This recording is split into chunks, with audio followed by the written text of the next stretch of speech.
آج میں بےحد خوش تھی کیونکہ آج رحیل سعودیہ سے واپس لوٹ رہے تھے۔ میں صبح سے گھر کی صفائی ستھرائی میں مصروف تھی۔ میں نے آج وہ ہر چیز پکائی جو رحیل کو پسند تھی۔ میری بیٹی بھی اپنے باپ کے آنے پر بےحد خوش تھی۔ اس نے اپنے بابا کے لیے گفٹ بھی پیک کر رکھا تھا۔ کب سے وہ پیسے جوڑ جوڑ کر رکھ رہی تھی کہ اپنے بابا کے لیے اچھا سا گفٹ لے گی۔ اور کل ہی جب مجھے رحیل نے یہ بتایا کہ وہ آج پاکستان پہنچ جائیں گے، مریم میرے ساتھ بازار جا کر ایک بہت ہی اچھی سی گھڑی اپنے بابا کے لیے لائی تھی۔ رحیل نے مجھے ایئرپورٹ پر آنے سے منع کر دیا تھا، کہنے لگے کہ اس کے دوست اسے لینے کے لیے ایئرپورٹ پہنچ رہے ہیں۔ جیسے جیسے وقت گزرتا رہا میرے دل کی بے چینی بھی بڑھ گئی تھی۔ کبھی میں بے چینی سے گھڑی کے سوئیوں کی جانب دیکھتی اور کبھی میرے کان باہر گاڑی کے ہارن پر کھڑے ہو جاتے۔ دل کو یہی لگتا کہ رحیل آئے ہیں، لیکن وہ گاڑی میرے مین گیٹ پر رکنے کی بجائے آگے بڑھ جاتی۔ 2 گھنٹے بعد میرا انتظار ختم ہوا تھا اور رحیل نے ڈور بیل بجا دی۔ میں بھاگ کر دروازے پر پہنچی تھی۔ دروازہ کھولا تو سامنے رحیل کا مسکراتا چہرہ نظر آیا۔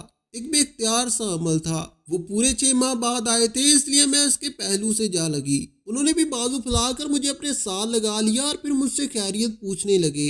اندر میری آنکھوں میں اداسی کے آنسو بھی چمکا رہے تھے اور میں مسکرا بھی رہی تھی۔ ڈھیروں باتیں تھی جو مجھے رحیل سے کرنی تھی، لیکن اس کی نظریں تو پورے گھر میں دوڑ رہی تھی۔ نہ جانے وہ کسے تلاش کر رہا تھا، ایک عجیب سی بے چینی تھی۔ ان کی آنکھوں میں جیسے پچھلے 6 ماہ ان کی نظریں بس اسی کو دیکھنے کے لیے برقرار ہوں۔ پھر مجھ سے پوچھنے لگے کہ مریم کہاں ہے؟ وہ تو مریم کو ڈھونڈ رہے تھے۔ میں تو شوہر کی خوشی کی آمد میں بیٹی کو تو بالکل ہی فراموش کر چکی تھی۔ میں نے مریم کو پکارا، وہ شاید رحیل کے لیے خریدا ہوا گفٹ اپنے کمرے میں لے گئی تھی۔ ہاتھ میں گفٹ پیک پکڑے وہ رحیل کو دیکھ کر چیخ سی گئی تھی۔ بابا کہہ کر وہ بے اختیار اس کے ساتھ لگ گئی تھی۔ مریم 12 سال کی تھی، لیکن اس کا قد کاٹ اچھا تھا جو اس کی شخصیت کو سب سے زیادہ حسین بناتا تھا۔ اس کے لمبے گھنے بال اب بھی کھلے ہوئے تھے اور اس کی کمر کو چھو رہے تھے۔ وہ رحیل کے گلے لگتے ہی رونے لگی تھی۔ بابا آئی مس یو، وہ روتے ہوئے کہنے لگی۔ میں نے بھی تمہیں بہت یاد کیا تھا مریم۔ رحیل شاید مجھ سے زیادہ اپنی بیٹی سے اداس ہے۔ مریم خود ہی اس سے جدا ہوئی، پھر اپنے آنسو پہنچ کر رحیل کو گفٹ دینے لگی۔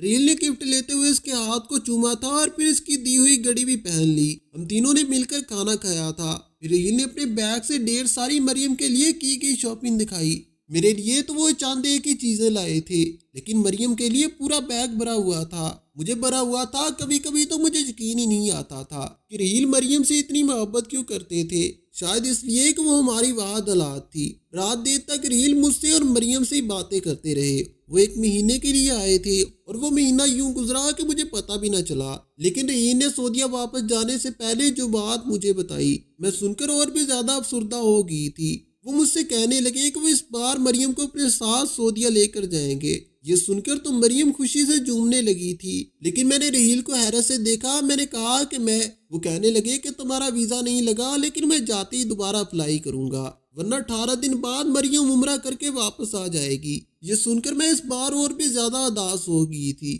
مریم کو تو نہ سمجھ تھی، لیکن مریم بھی خوشی خوشی رحیل کے ساتھ سعودیہ جانے کو تیار تھی۔ رحیل نے وہاں کرائے پر فلیٹ بھی لے رکھا تھا۔ میں نے مریم کو بھیج تو دیا تھا، لیکن میرا سارا دھیان مریم کی طرف ہی رہتا تھا۔ میں یہی سوچتی رہتی کہ رحیل صبح ہی اپنی جاب پر چلے جاتے ہوں گے، مریم پورا دن کیسے اکیلی رہے گی۔ اسے تو تنہا رہنے سے بہت ہی خوف آتا تھا۔ ابھی اسے گئے 2 دن ہی ہوئے تھے اور مجھے وہم ستانے لگے تھے۔ میں نہ جانے کیوں ہی اندر پچھتا رہی تھی۔ ماں کے بغیر بیٹی کیسے دریا گہر میں رہ سکتی ہے؟ جب مجھے کسی پل چین نہ آیا تو میں نے مریم کو ویڈیو کال کر دی۔ وہ بہت ہی خوش نظر آ رہی تھی۔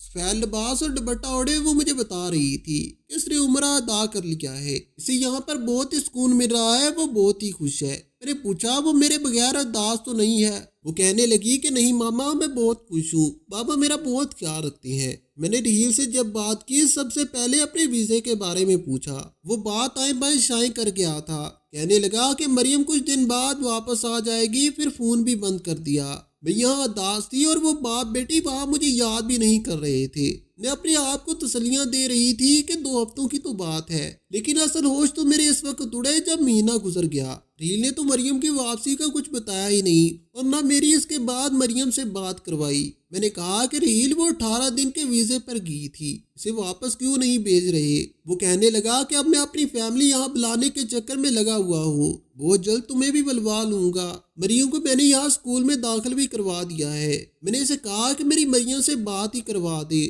وہ کہنے لگا کہ بھی میں باہر ہوں، جا کر کرواتا ہوں۔ اس کے بعد فون آف کر دیا۔ میں مریم کے لیے بے حد پریشان تھی۔ جیسے جیسے دن گزرتے جا رہے تھے میری بے چینی عروج پر تھی۔ اب تو رحیل کا فون بھی مسلسل ہی بن جا رہا تھا۔ میں بے حد پریشان تھی کہ رحیل فون کیوں نہیں اٹھا رہا تھا۔ میں تو سعودیہ میں کسی اور کو جانتی تک نہ تھی۔ 2 ماہ گزر گئے تھے، نہ رحیل کی کوئی کال آئی اور نہ ہی مریم کا اتا پتا تھا۔ حالانکہ جب رحیل اکیلا سعودیہ جاتا تھا تو روز ہی ویڈیو کال کرتا تھا اور پھر آدھا گھنٹہ مریم سے بات کرتا رہتا تھا۔ لیکن اب تو اس نے 1 مہینے سے مجھ سے رابطہ ہی نہیں کیا تھا۔ میرا دل ڈوبنے لگا تھا۔ مجھے یکدم ہی اپنے محلے کی نغمہ آپا کا خیال آنے لگا۔ اس کے بھائی اور کزن تو سعودیہ میں ہی ہوتے تھے، اس لیے میں نغمہ آپا کے گھر چلی گئی اور انہیں اپنی ساری بات روتے ہوئے بتائی تو وہ پریشان ہوگی۔ مجھ سے انہوں نے سعودیہ کا پتہ لے لیا۔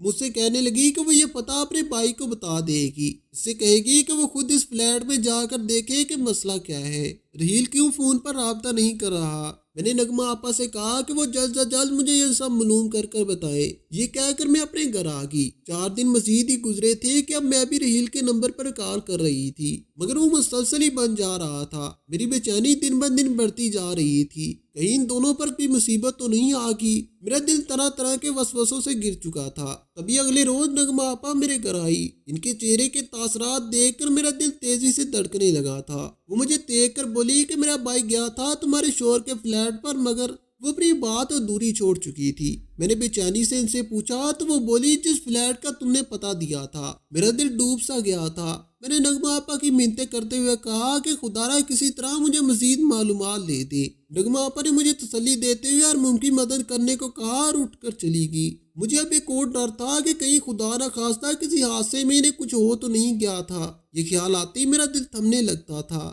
میرا دل ہر پل دعاؤں کے لیے گو رہنے لگا تھا۔ میری پریشانی اب مزید بڑھ چکی تھی۔ جب نغمہ آپا نے مجھے مزید معلومات دیتے ہوئے کہا کہ ان کے بھائی نے آس پاس موجود فلیٹ سے بھی پوچھ گچھ کی تو وہ بولے یہاں مقیم رحیل صاحب چند ہفتے پہلے فلیٹ چھوڑ کر جا چکے ہیں اور اب وہ کہاں رہتے ہیں کسی کو کچھ معلوم نہیں تھا کہ وہ کہاں گئے ہیں۔ نغمہ آپا یہ خبر سنا کر جا چکی تھی اور میں بس سانس روکے بیٹھی رہ گئی۔ میری معصوم بیٹی اور شوہر نہ جانے کہاں چلے گئے تھے۔ کوسوں دور بیٹھی اپنی بے بسی پر آنسو بہا رہی تھی اور میں انہیں مسلسل کال کر رہی تھی، مگر شوہر کا نمبر بند جا رہا تھا۔ ایک تو پردیس ملک، اوپر سے دونوں کی یوں لا علمی مجھے پل پل بے چین کر رہی تھی۔ کچھ ماہ یوں ہی گزرتے چلے گئے۔ نہ شوہر سے میرا کوئی رابطہ ہوا تھا اور نہ ہی اس نے مجھے پیسے بھجوائے تھے۔ سارا دن میں روتی رہتی، مگر مجھے کوئی راستہ نظر نہیں آ رہا تھا۔ ایک روز نغمہ آپا دوبارہ میرے گھر آئی اور ملتے ہوئے بولی کہ وہ عمرہ ادا کرنے جا رہی ہیں۔ ان کی بات سن کر گویا مجھے امید کی ایک اور کرن مل چکی تھی۔ میں نے ان کی منتیں سماجتے کرتے ہوئے کہا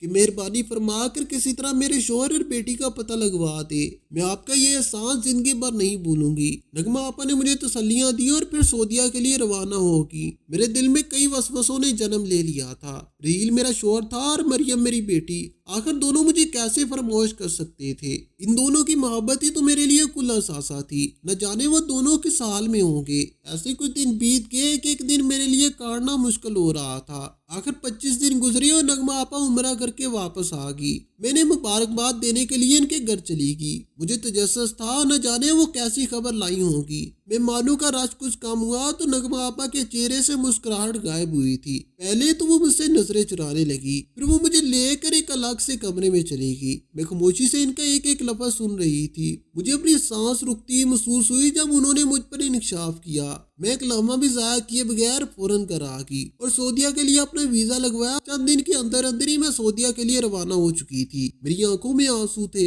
جو کچھ نغمہ آپا نے بتایا تھا کاش وہ سب جھوٹ ہوتا۔ میں کسی طرح یقین نہیں کر پا رہی تھی کہ رحیل میرے ساتھ ایسا کیسے کر سکتا ہے۔ نغمہ آپا جب یہاں آئی تھی تو اتفاق سے ان کی ملاقات رحیل سے ہوئی تھی۔ انہوں نے مجھے اس کا نیا ڈریس بھی لا کر دیا تھا۔ میں بامشکل خود کو سنبھالتی ہوئی اس کے پتے تک پہنچی تھی۔ 2-3 بیل بجانے کے بعد دروازہ کھلا تو سامنے سرخ فراق میں ملبوس میری بیٹی کھڑی تھی۔ مجھے دیکھ کر اس کے چہرے پر کئی رنگ آ کر گزرے تھے۔ اتنے عرصے بعد اپنی بیٹی کو زندہ اور صحیح سلامت دیکھ کر مجھ سے رہا نہ گیا اور میں بیٹی کے گلے رکھ کر پھوٹ پھوٹ کر رونے لگی۔ اس نے مجھے گلے سے نہیں لگایا تھا اور نہ ہی ایک لفظ زبان سے ادا کیا تھا۔ میں اسے دور ہٹی اور چومتے ہوئے بولی کہ کہاں چلے گئے تھے تم دونوں؟ مجھ سے ایک بار بھی رابطہ کرنے کی کوشش نہیں کی۔ وہ بکلا کر ادھر ادھر دیکھنے لگی اور مجھے اندر فلیٹ میں لے گئی۔ میں نے نوٹ کیا تھا مریم مجھے دیکھ کر خوش نہیں تھی۔